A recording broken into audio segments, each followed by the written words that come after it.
Vous avez vu notre guide? Il sera avec nous pendant tout le séjour, du matin jusqu'au soir.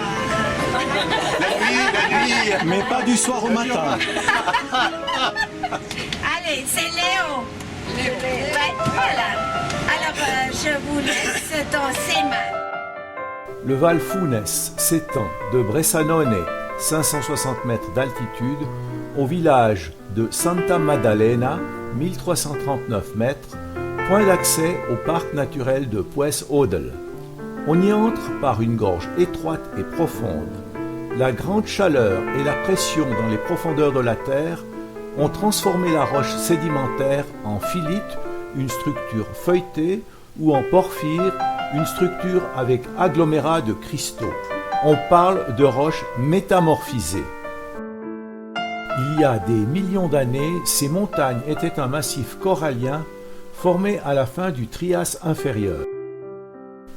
La vallée a été colonisée par les Romains qui ont latinisé les populations, conduisant à la création d'une langue romane du groupe rhéto-romanche, comme au Grison, en Suisse, ou dans le Frioul et la Vénétie. On parle de ladin. Regardez à droite, là, le bois. Le Tyrol du Sud vit aussi grâce au bois, parce qu'on fait les toits, les plafonds, les balcons, les planchers, on l'exporte. Et donc, vous verrez aujourd'hui, vous verrez demain, dans la montagne, on a des scieries, une grande production de bois. Ça, c'est très important. Alors, regardez en face, on commence à voir déjà les premiers sommets des Odlets. Le mot odle en ladin veut dire aiguille. Vous allez bientôt voir pourquoi. Cette vallée est dévolue au tourisme doux, soit les randonnées l'été, le ski de fond l'hiver. Les hôtels y sont rares. Sur la gauche, la petite chapelle dédiée à Saint-Urbain, avec son clocher à bulbe et ses pavillons. C'est beaucoup plus tranquille. Donc on profite de la nature.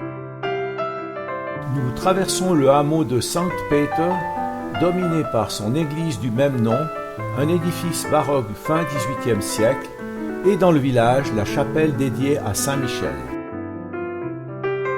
Voilà, on est arrivé pratiquement au fond de la vallée.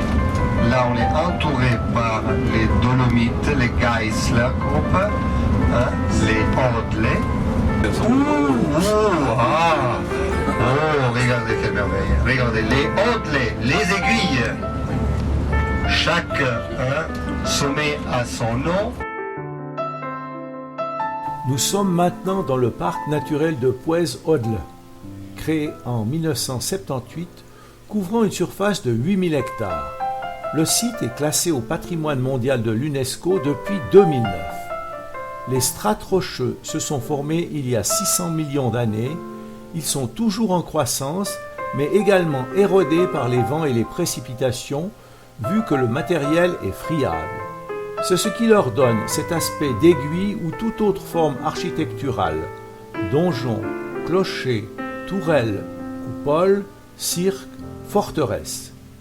Les roches contiennent des coquillages marins fossilisés depuis plus de 60 millions d'années. Elles se trouvaient autrefois au fond des océans.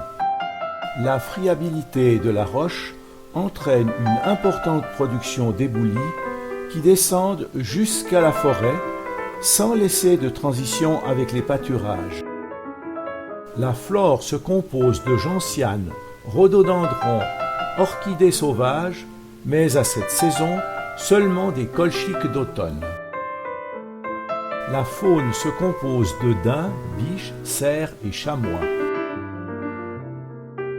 Mais ces derniers préfèrent la tranquillité des hautes cimes et les rhododendrons. Quant aux autres, nous avons aperçu un daim à lisière de forêt,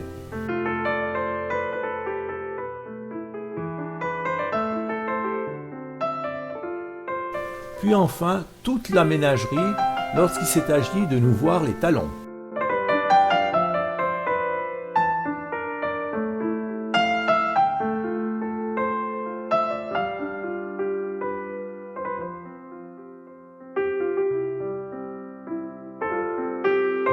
Un dernier coup d'œil à la chapelle Saint-Jacques, avec en arrière-plan les Odle qui se détachent dans un ciel limpide.